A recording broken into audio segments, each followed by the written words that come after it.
Bismillahirrahmanirrahim. Assalamualaikum semua.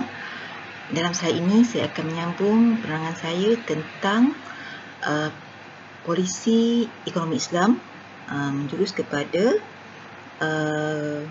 kaedah pemilikan, penggunaan dan penagihan, dan seterusnya. Yang terakhir ialah institusi kewangan Islam. Okey, sebelum ini kita telah bincangkan tentang jenis pemilikan dalam Islam, jenis pemilikan harta. Okey, seterusnya polisi yang kedua atau dasar yang kedua ialah kaedah pemilikan harta. Okey, bagaimanakah kaedah ataupun cara untuk memiliki harta dalam Islam? Okey, ada pelbagai cara. Yang pertama melalui jual beli. Ini merupakan kaedah asas, dan Allah telah menghalalkan jual beli dan mengharamkan riba. Ini jelas dalam surah Al-Baqarah ayat 275, wa ahallallahu al-bai'a wa harrama riba. Ya. Jadi dengan cara itu, bila berlakunya jual beli, maka akan berlakunya pemindahan hak milik, si penjual kepada pembeli. Tapi dengan syarat adalah tidak ada riba, tidak ada gharar, tidak ada maisir dalam jual beli tersebut. Maka barulah ia merupakan jual beli yang sah. Yang kedua, harta juga boleh dimiliki melalui wasiat. Apa dia wasiat? Wasiat adalah pesanan harta yang diberikan kepada orang tertentu sebelum meninggal dunia, tetapi ia berkuat kuasa selepas kematian. Biasanya wasiat diberikan ketika seorang itu masih hidup, tetapi kuat kuasa pemilikan harta itu ataupun pemindahan harta itu hanya berlaku selepas berlakunya kematian orang yang mewasiatkan ataupun pewasi. Okey, ketiga, pemilikan harta juga boleh diperolehi dengan cara wakaf, memberikan wakaf. Ini berbeza dengan wasiat kerana penyerahan penggunaan manfaat harta bagi kepentingan selain pemiliknya, dan ianya boleh dilakukan ketika pemilik masih lagi hidup. Jadi kuat kuasa pemindahan hak milik itu boleh berlaku ketika mana si pemilik masih lagi hidup. Kemudian yang keempat, hadiah ataupun hibah dalam bahasa Arabnya. Ia boleh mewujudkan suasana harmoni dan saling tolong menolong antara satu sama lain. Ini juga diberikan ketika pemilik masih lagi hidup. Diberikan pemilikan ketika pemilik masih lagi hidup dan boleh terus berkuat kuasa selepas sahaja pemilik memberikan hak miliknya. Okey. Kemudian hak cipta. Hak cipta merujuk kepada pemilikan hak cipta seperti idea, tulisan, buku dan sebagainya. Contohnya, saya menulis buku, buku masakan ke, buku akademik ke. Jadi memandangkan ia adalah hasil usaha saya sendiri, maka ia menjadi hak cipta saya, dan sebab itu buku tersebut, hasil usaha tersebut merupakan hak milik saya. Jadi itu kaedah pemilikan harta dalam Islam. Okey, seterusnya polisi ekonomi Islam yang ketiga ialah penggunaan harta. Betapa cantiknya Islam ini, dari bagaimana kita dapat harta sehinggalah harta digunakan pun ada caranya. Okey, penggunaan harta melibatkan aspek perbelanjaan dan pengembangan. Bagaimana kita belanjakan harta yang kita perolehi dan bagaimana kita mengembangkan harta tersebut. Contohnya pelaburan. Kita melaburkan harta tersebut untuk mengembangkan lagi harta tersebut. Jadi prinsip penggunaan dalam Islam, titik bertindih di sana. Prinsip penggunaan dalam Islam yang pertama perlulah berdasarkan keizinan syarak. Macam tadi lah, tidak boleh ada riba, gharar, maisir dan apa-apa juga perkara yang diharamkan dalam Islam. Contohnya kita nak melabur dalam kilang arak, na'udzubillah. Kita nak melabur dalam kilang judi, dalam syarikat judi, maka itu juga adalah suatu yang tidak diizinkan syarak. Kemudian perlulah ianya belanjakan untuk suatu yang bersih dan juga suci. Ya, suci dan bersih dalam Islam lah. Contohnya arak. Arak tu dalam Islam ianya adalah najis. Ya, maka kita tak boleh melanjarkan harta kita untuk membeli arak ataupun untuk melabur dalam kilang arak dan sebagainya. Yang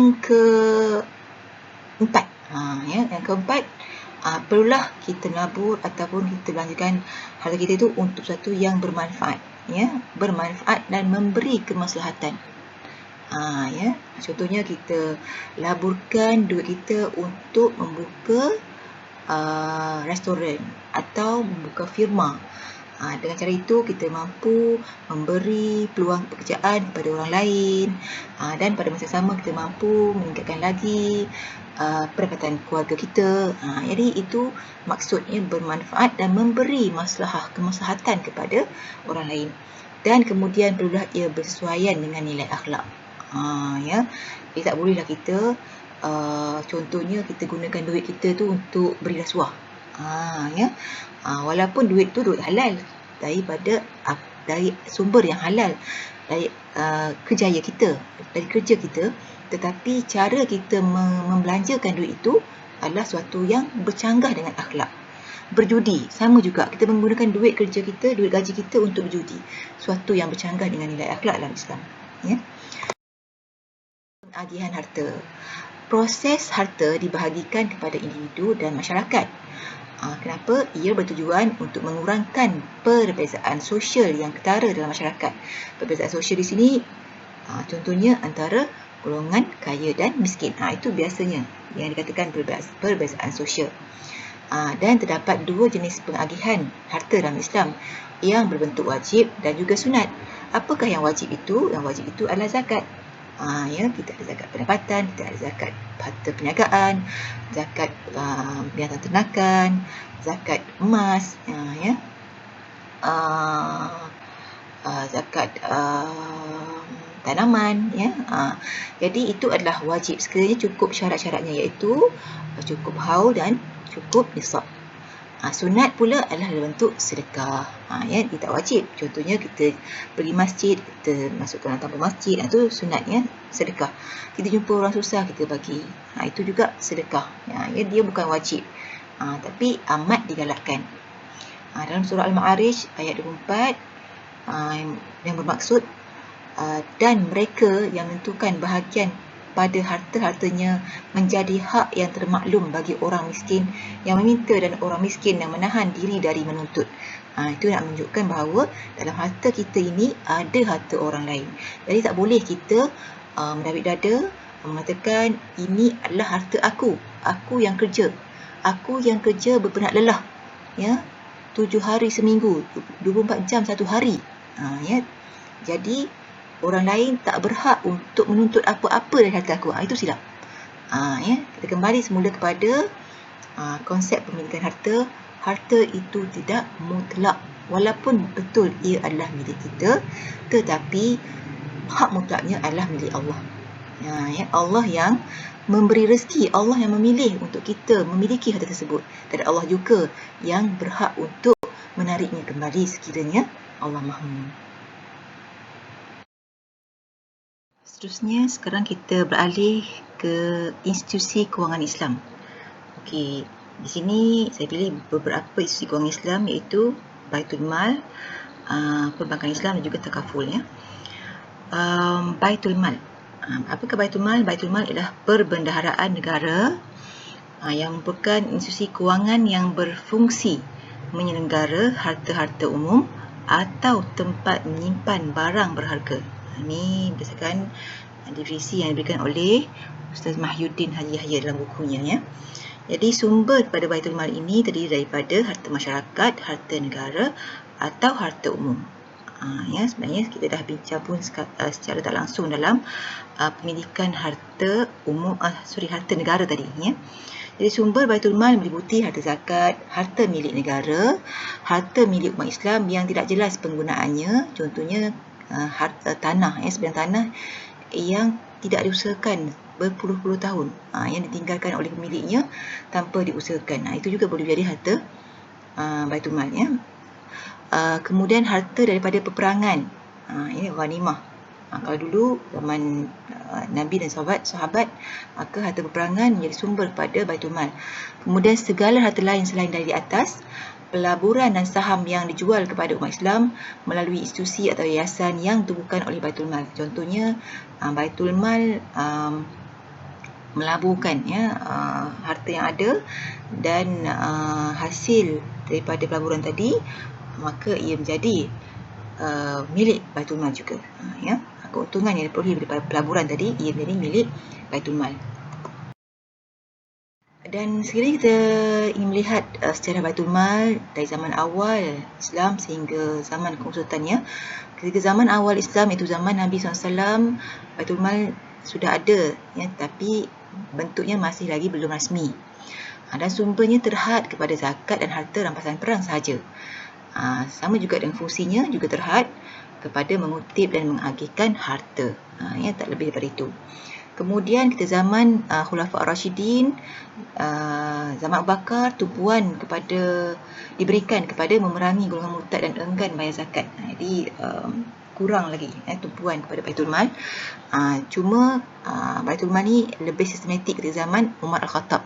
Pengurusan lebih sistematik kerana wilayah lebih luas dan hasil pendapatan bertambah. Tapi keadaan ketika zaman Uthman dan Ali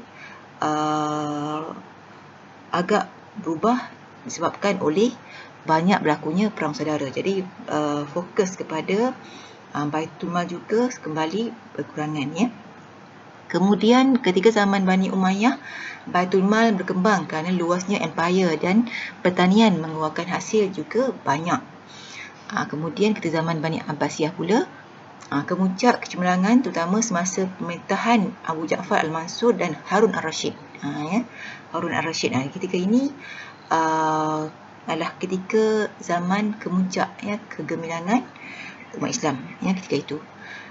Tapi ketika zaman kemusultan, perebutan kuasa disebabkan oleh tidak berintegriti dan suka berfoya-foya, Baitul Mal, fungsi Baitul Mal juga jatuh.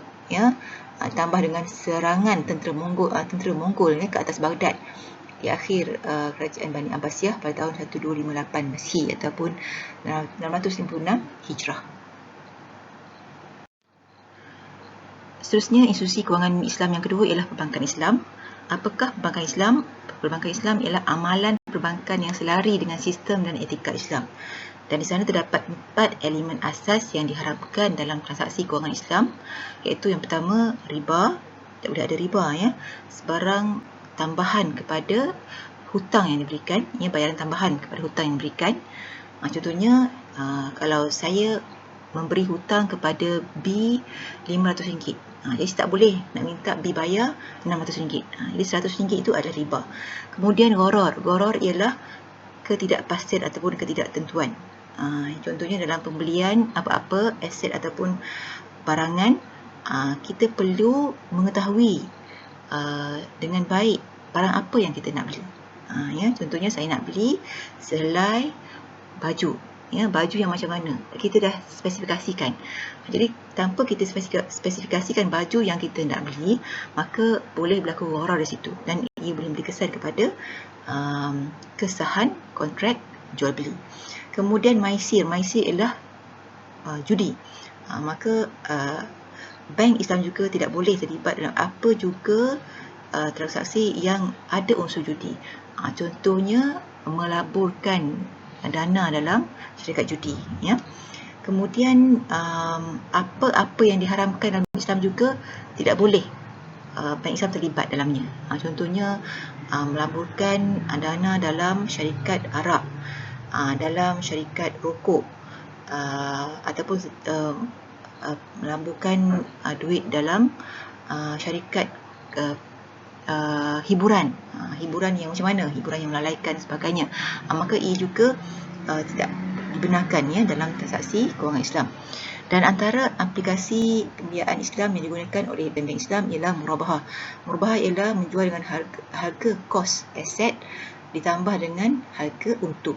Contohnya saya beli sebatang pen 50 sen, kemudian saya jual kepada B dengan harga RM1, maka itu adalah kontrak murabahah. Mudharabah ialah perkongsian untung. Seorang memberikan modal dan seorang lagi